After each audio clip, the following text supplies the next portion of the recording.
Welcome to Chapter 5 of the Jeep Wrangler Resto. I think where we last left off, I was at $1,305 total spend, including the price of the ride. Spending a little time this morning doing some never dull magic wadding polish, clean up on these hubs. So in this episode, we're going to go inside the engine, get some parts out, and we'll start to add up pretty good. I think we'll also get some of the interior fixed up and get some carpeting in. We've got doors off, so I'm not sure whether or not getting some carpeting put in is actually going to make much sense. And get the wheels cleaned up. So engine partial parts disassembly, wheels, and the interior. Lord, it's snowing. Also, have an update. My replacement Haynes manual came in. That'll come up in this video. Thanks, Haynes. Stand up, people. Got my replacement manual. A lot of it in here is automatic transmissions, engine sizes that don't apply. So a lot of it you can ignore, but it's very good information pre-internet. So join me as we continue our journey together in restoring the glory of the 80s in the form of El Rango. Okay, so with this little skeleton now, we're going to try and fire it up. See how that goes.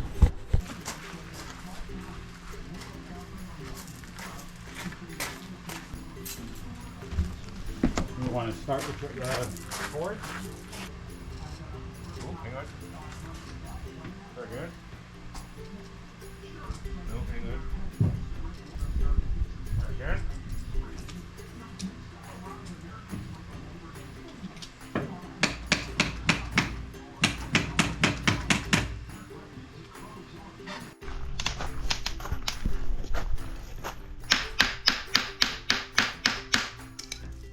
Wallachine method now being attempted on the starter.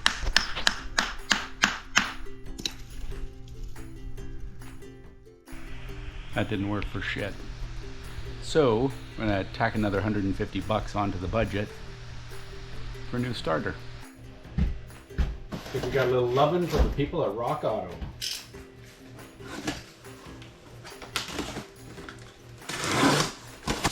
A new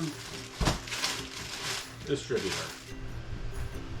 Evidently, in order to change the distributor, you need to make sure that the timing is correct, and there's a cover on the front of the motor that it's got a number on it, a series of numbers including a 0, and we have to line the 0 up with this other line. Trying to get to it and see it's a little bit of a problem right now, so we're going to, geez, my nose looks huge.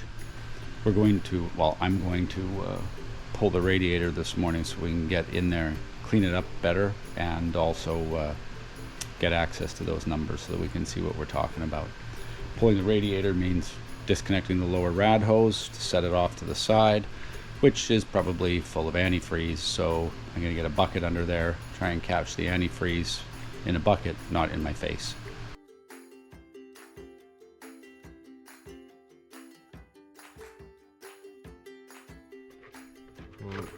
That's the clamp for the lower rad hose. I don't know if you can see it there. There's the radiator. So I'm trying to undo that and drain this thing without covering myself. We'll see how that goes. There's hose clamp off. Now it gets exciting.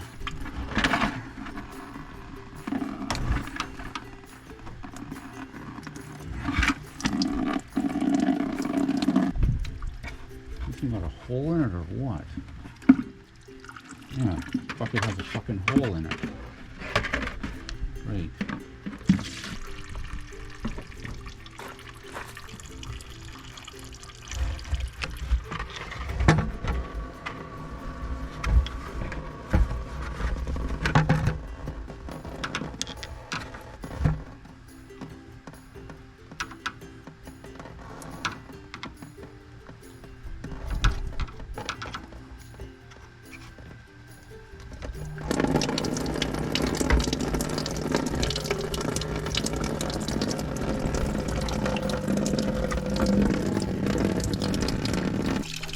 Just have a screwdriver jammed in there now to drain it out. Once that drains out, then I will proceed to remove the hose. Okay, it seems like it's slowing down now. Famous last words.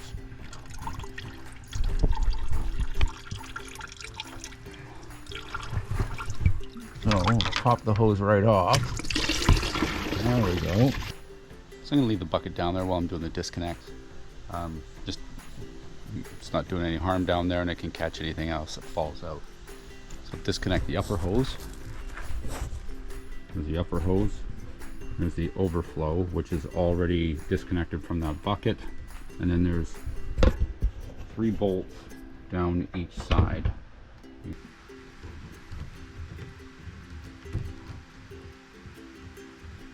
Sorry. The bolts that I've been talking about that I'm going to disconnect are here. So these look like 10 mils. So there's 1, 2, 3, and then 3 on the other side.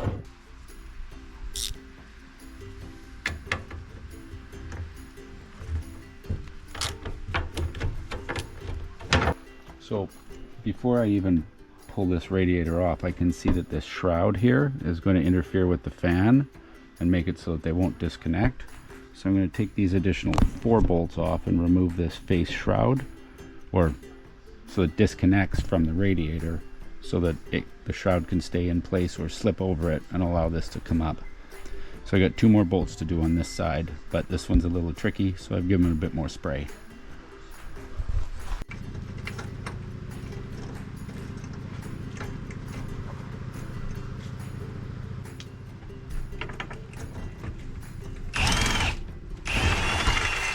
So this guy should lift right out. Nice. There we go. And there's the shroud. A lot more space to work and to look. So we should be able to see those numbers now. And a lot more to clean. All right, well, that's out.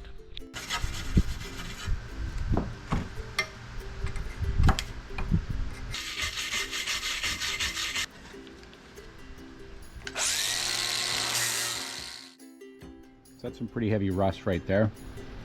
I was going to try taking it off, but I think I'll probably risk ruining the entire radiator by doing that. So I'm just going to leave them on, sand it off, and get it ready to put back in once the distributor and everything is changed.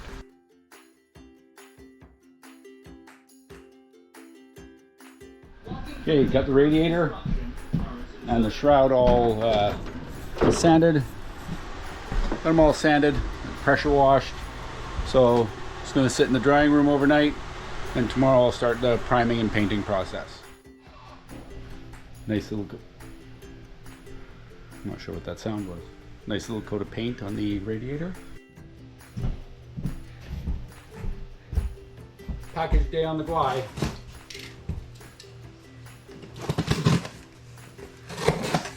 Rock Auto.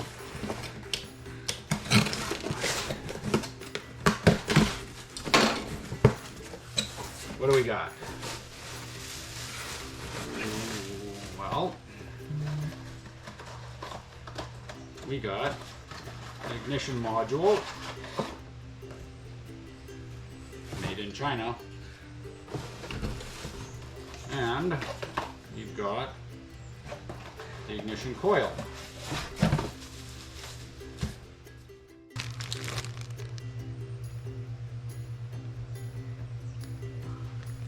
Fortunately, got the old bolt, so it should just plug and play on the sidewall.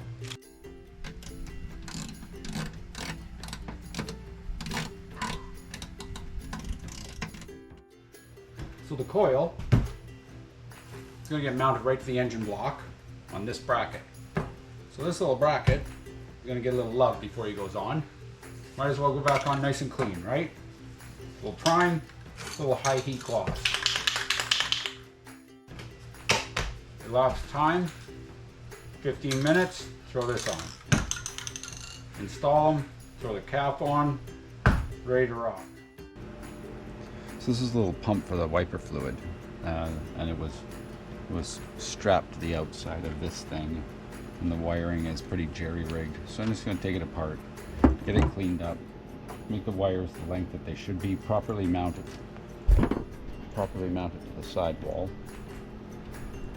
and it should look much better. It'll probably operate the exact same whether it worked or not, but it will at least not look so offensive.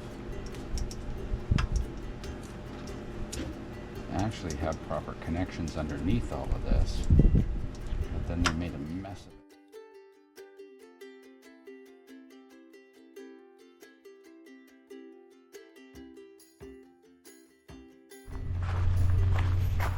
it. The back tire's off now. Take us on a tour there, Sir Williams. What do you see? Starting down low here. I see the color of the underneath is the same as the color of the body of the vehicle. Yeah, a lot of red there. Mm-hmm. So a crust. So is this a is this an option that came on the? No, not necessarily. It looks like somebody bolted a trailer hitch. There's a trailer hitch bolted onto the side of that, presumably in case you need to haul something sideways.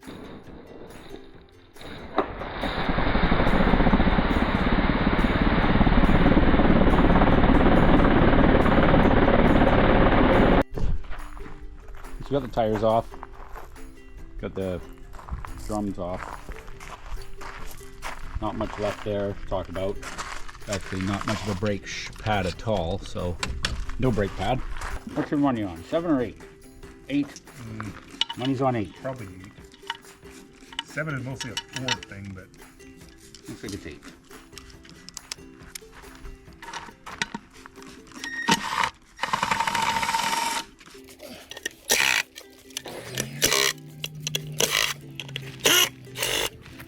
Drop right out. Just drop right out.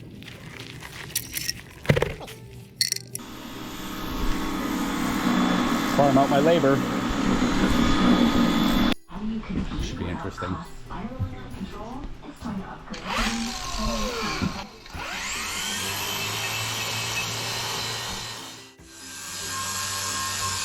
So what is that thing?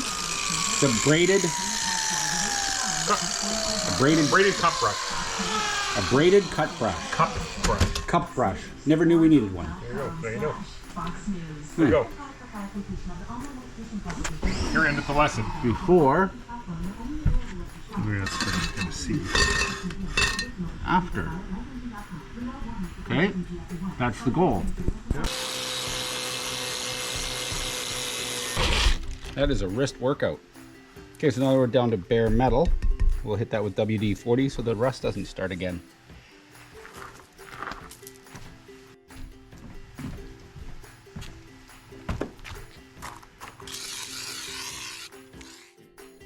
So it seems like today might be front brake day. So I'm going to try and get the discs cleaned up, rotors I guess. I'm going to try and get these cleaned up so that when the brother gets up, because I got him on weekends, we can hopefully reuse these calipers. Clean that guy up. Hopefully reuse these calipers and get some new brake pads on. So let's get cleaning.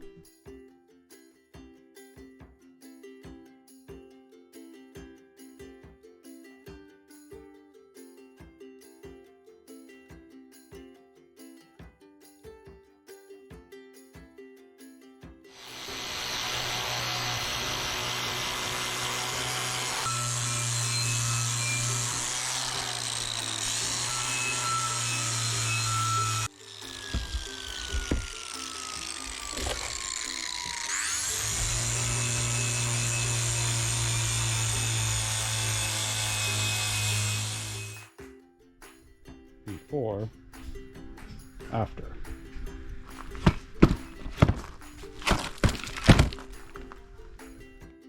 So my brother's been doing yeoman's work in my absence, getting things cleaned up. The old calipers are off at the fronts. They've been soaked. So we got to get it cleaned up now. These bleeder screws, I guess we've got to get those out.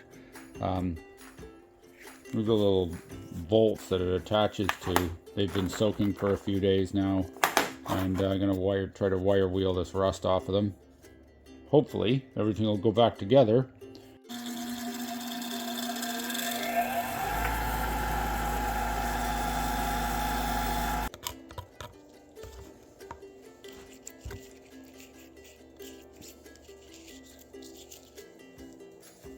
Probably actually hit him with a little gun glue too, I guess, but not much point in that. They are, after all, just going back down into the caliper. Before, after. It's all about lubrication. All lubrication. It's all lubrication these days. When it comes to old school junk, slider pins that actually slide, another success. Mm-hmm. Now it's about waiting out the rear brake stuff so we can get this put together and get everything bled and so on and so forth. Well, we're in a spot now where the brother may get a bit antsy to get the tires back on, so I guess I should get them cleaned up. Got a lot of rust on them, so give them a pressure wash, a little bit of a sanding, like the disc. I'd probably use a cup brush on the grinder, or maybe the flap sandy things, but let's see how we do.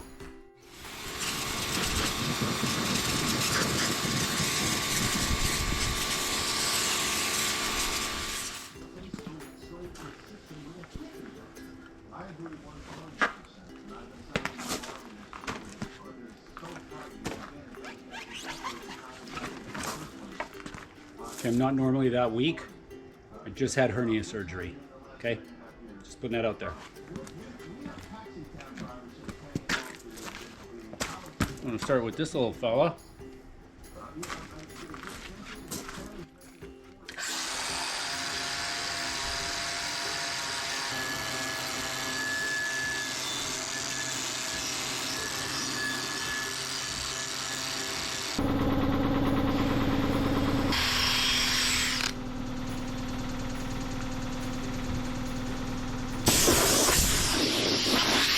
I need the rust dissolver gel down in this little corner here.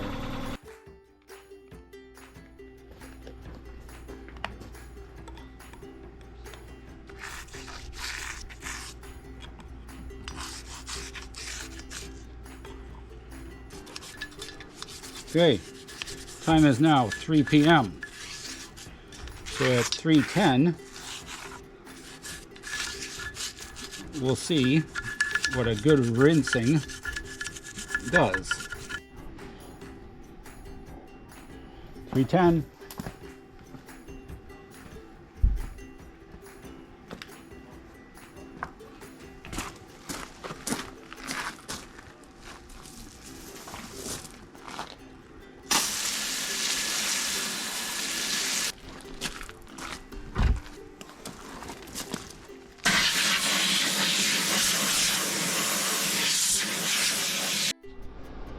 So I got this tricky little spot right down in that seam of the rim that really tough to clean out.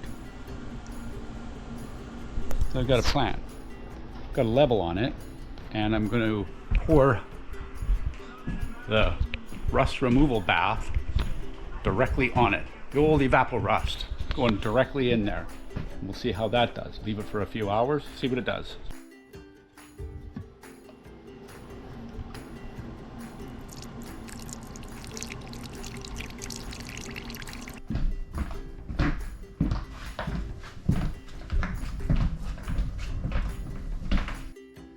Just about ready to prime. I am going to give it a quick wire brush just to get down in the little corners a bit, and then we'll be ready to mask it and prime it.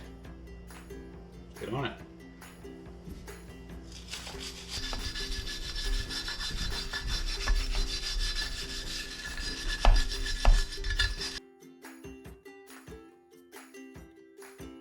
Short of sandblasting this wheel or buying a new one, which I'm not going to do, we're ready to get it primed.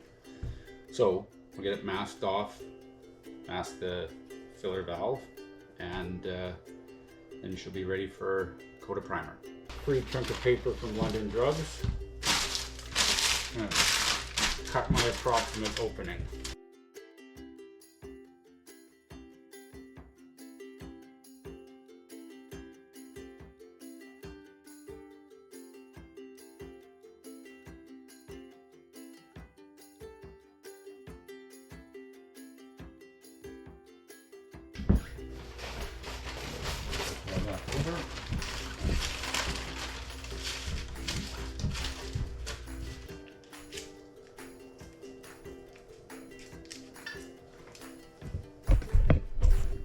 And she's ready for priming. Inhibits rust. Extra protection for iron and steel. Long lasting, excellent adhesion. Excellent bonding. We'll see. Multitasking. Thought my coffee was my primer.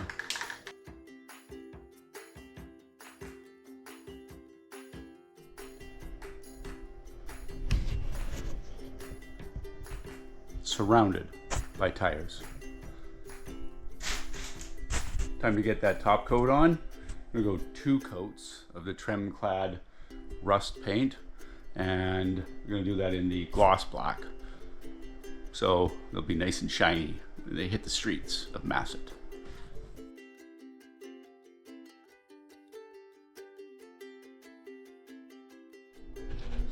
Little early morning project.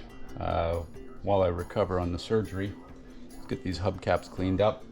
I've already soaked the wheel nuts, and those are scrubbed off and safely in storage. So we'll get these guys cleaned up now.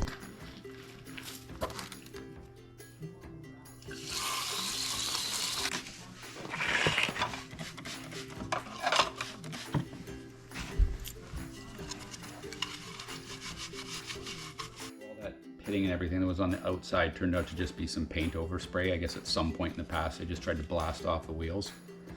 That's all off now. So in comes the Never Dull. I'm gonna dry them off real quick.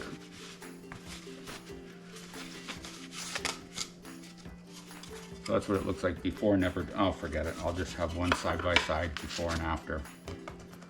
Grab a hunk of the magic wadding polish. Easy for you to say. Right there. And just get to work.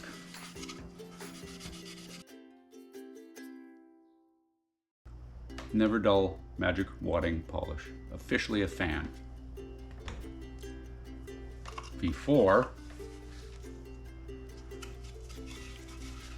After.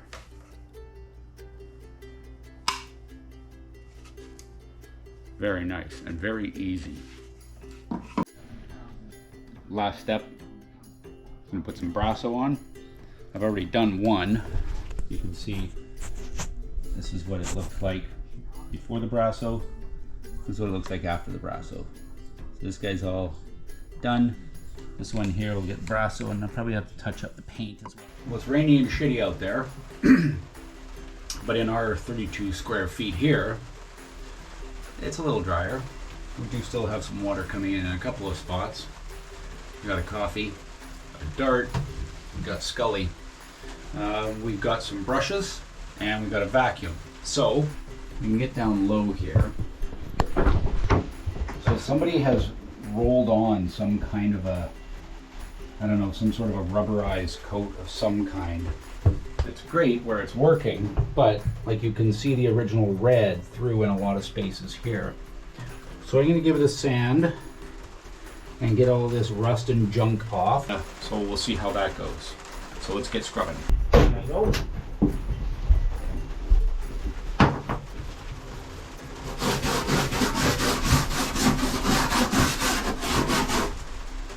Nice thing is there's grid lines in here, so I can give a good scrub on a quadrant, and if it doesn't look much different, I at least know I've scrubbed it, right? Right here, it's not going to look a whole lot different. So at least I know I've done it.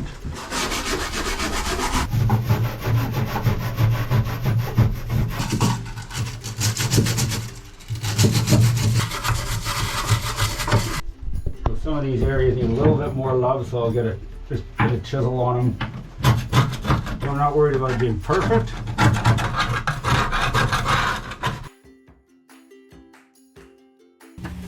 Oh, it's getting warm in here. We're gonna sweat. Need to sweat. Alright.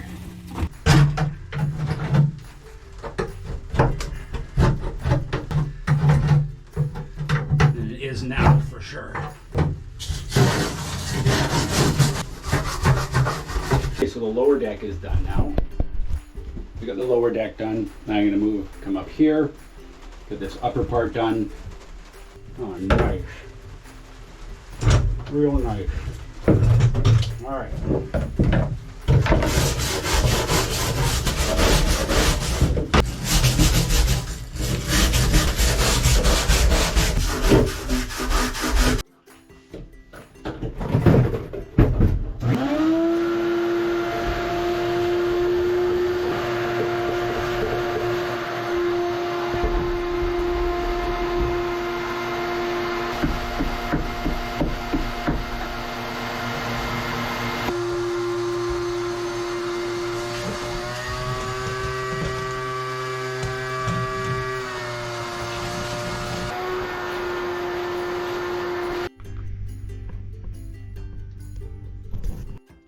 The sun's coming through kind of perfectly to show what I'm going to try to get rid of to some degree. I'm not going to be able to get rid of all of it, and I'm not too worried about it, but these ridges, like, I don't know, whoever mopped this stuff on before, they didn't really think about it too much.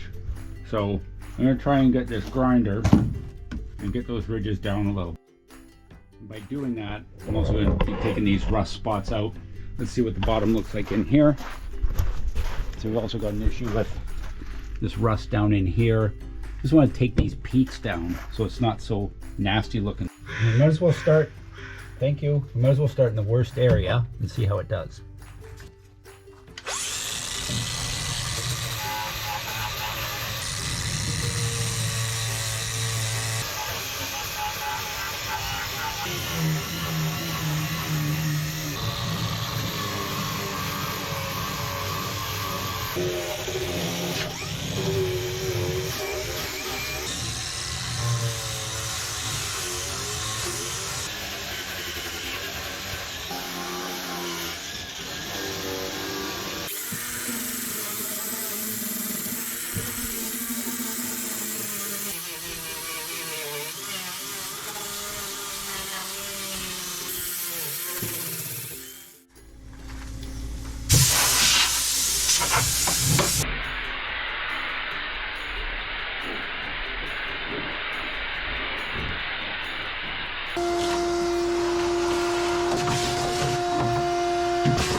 Rather than burn up the batteries on the grinder, I'm just going to use electric sander instead. Just to get these peaks down.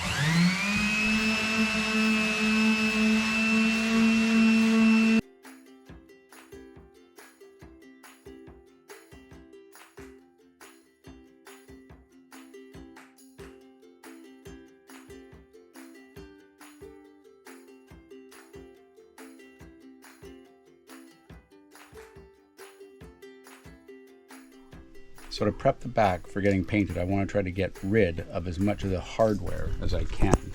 So the mounting brackets for the back seat with closure clasp, little Phillips. Oh, another little Phillips.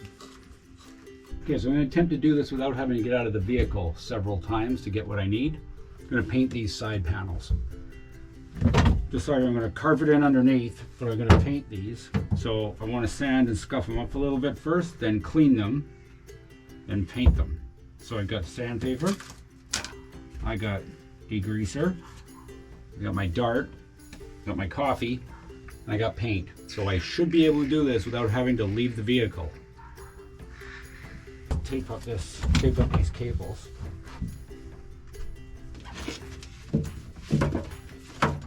What a mess. The definition of a dog's breakfast. Let's get to sanding.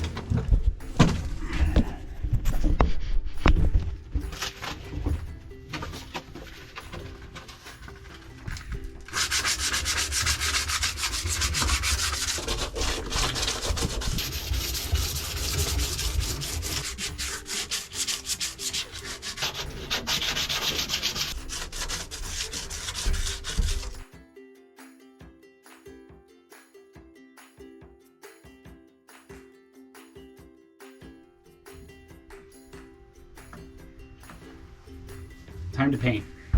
Trim clad fire engine red. Rust paint. What's the worst that could happen, right? Let's find out.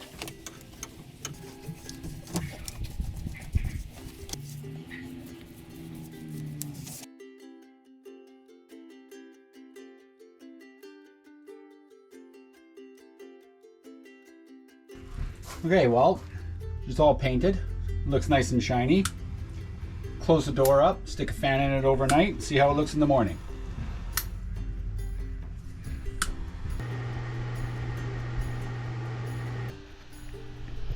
How tough could homebrewing your own carpet be in one of these? It's all squares, you know, corners shouldn't be too tough. Let's go measure up. 38. It is a 4-inch drop. 43. It was going to cost $300 for carpet for this. Well, about $360 US, so that's a little closer to $500 for custom-built carpets for inside of the Wrangler. So I decided to pull up some fabric that we had laying around and did some measuring and cutting, and I'm going to make them and install myself. Little tabs with Velcro on them, should be able to stick them together so that they can also be pulled out to be cleaned if needed. We'll have to cut lines in it so that they can be removed while also still being able to fit around the seats, the seat bolts and the seat belt bolts.